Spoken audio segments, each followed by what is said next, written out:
இந்த செய்தியை உங்களுக்காக வழங்குவது யூரோ குரூப் மலேசியா.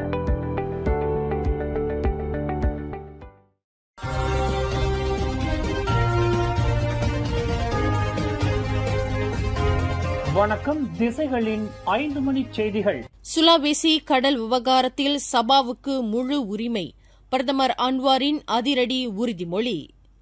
சுலாவேசி கடல் எல்லை பிரச்சினை குறித்து சபா மாநில அரசு சட்டமன்றத்தின் ஒப்புதல் இல்லாமல் எந்த முடிவும் எடுக்கப்படாது என பிரதமர் அன்வார் இப்ராஹிம் அதிரடியாக உறுதிபட தெரிவித்துள்ளார். அண்மையில் இந்தோனேசிய அதிபர் பிரபோவோ சுபியாந்தோவுடன் நடந்த பேச்சுவார்த்தையில் சபா முதலமைச்சர் டத்துஸ்ரீ அஜிஜினோர், சர்வா மாநில பிரீமியர் தான் ஸ்ரீ அபாங் ஜொஹாரி துன் ஒப்பெங் ஆகியோரை உடன் அழைத்துச் சென்று சபாவுக்கு உரிய முக்கியத்துவத்தை வழங்கியதாக அவர் சுட்டிக்காட்டினார்.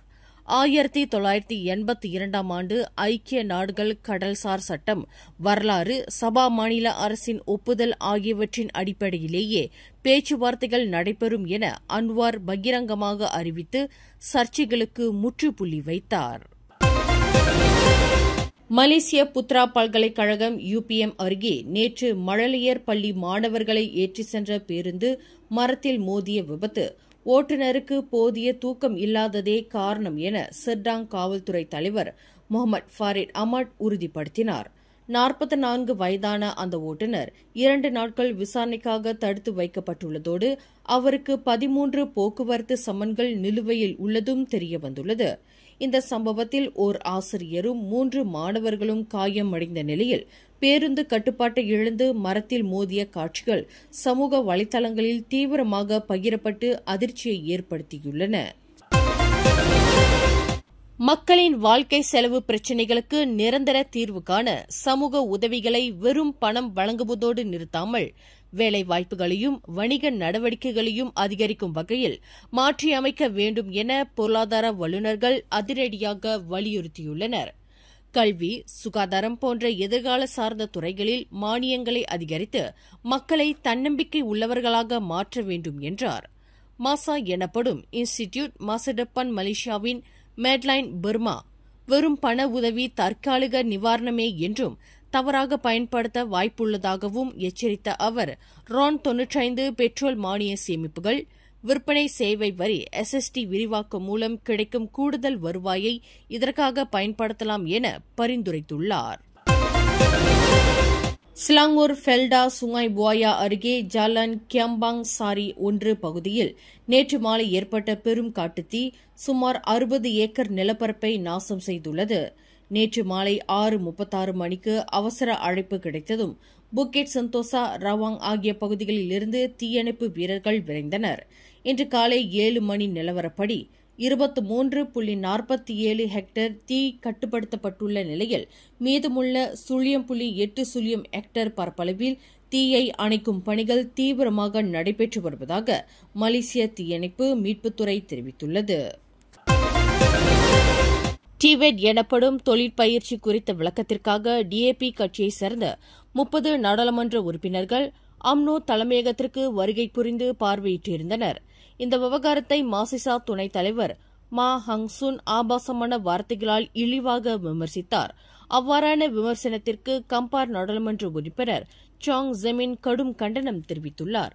இந்த பேச்சு பிரதமர் அன்வார் தலைமையிலான ஒற்றுமை அரசுக்குள் பிளவை ஏற்படுத்த முயல்வதாகவும் இது முழுக்க முழுக்க கொள்கை தொடர்பான விவாதம் என்றும் சாங் பதிலடி கொடுத்தார். அம்னோ தலைமையகம் என்பது துணை பிரதமரின் அதிகாரப்பூர்வ அலுவலகங்களில் ஒன்று என சுட்டிக்காட்டிய அவர், மாசிசா தலைவர்கள் இதே கட்டடத்திற்கு சென்றபோது மா ஏன் வாயை திறக்கவில்லை என்றும் கேள்வி எழுப்பி பரபரப்பை ஏற்படுத்தியுள்ளார். சாலை வரியை செலுத்தாமலும் காப்பீட்டை புதுப்பிக்காமலும் தொடர்ந்து அலட்சியம் செய்யும் சொகுசு வாகன உரிமையாளர்களை கண்டறிய சாலை போக்குவரத்து துறை JPJ நாடு தழுவிய அளவில் ஓப்ஸ் லக்ஸரி என்ற பெரிய அளவிலான நடவடிக்கையை தொடங்க உள்ளது. இதனால் வரை விடுக்கப்பட்ட எச்சரிக்கைகளை மீறி செயல்படும் உரிமையாளர்கள் இலக்கு வைக்கப்பட்டுள்ளனர். செல்லுபடியாகும் சாலை வரியும் காப்பீடும் இல்லாத சொகுசு வாகன உரிமையாளர்களையும் அவற்றின் இருப்பிடங்களையும் அடையாளம் காணப்பட்டுள்ளதாக JPJ-வின் சட்ட அமலாக்க மூத்த இயக்குநர் முகமது கிஃப்லி மா அசான் தெரிவித்தார்.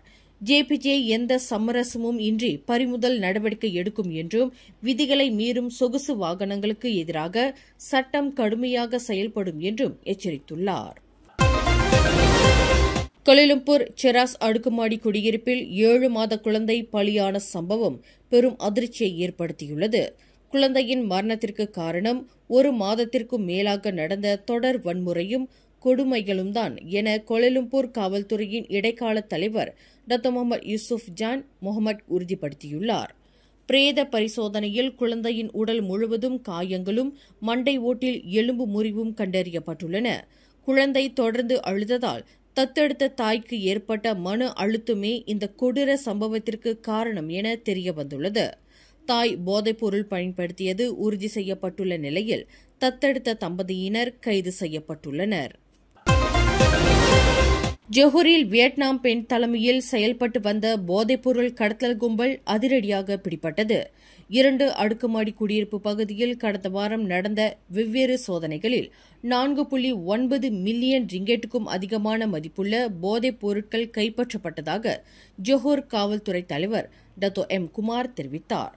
கடந்த ஏப்ரல் முதல் செயல்பட்டு வந்த இந்த கும்பல் போதைப் பொருட்களை பொடியாக மாற்றி சிறிய பொட்டலங்களாக உள்நாட்டில் விநியோகம் செய்து வந்துள்ளது. கைது செய்யப்பட்ட வியட்நாம் பெண் கெத்தமைன் போதைப் பொருளை உட்கொண்டிருப்பது சோதனையில் தெரிய வந்த நிலையில் இக்கும்பலை சேர்ந்த மேலும் பலரை தேடி வருவதாக காவல்துறை தெரிவித்துள்ளது. மேலும் செய்திகளை தெரிந்து கொள்ள கீழே இருக்கும் பெல் பட்டனை அழுத்துங்கள்.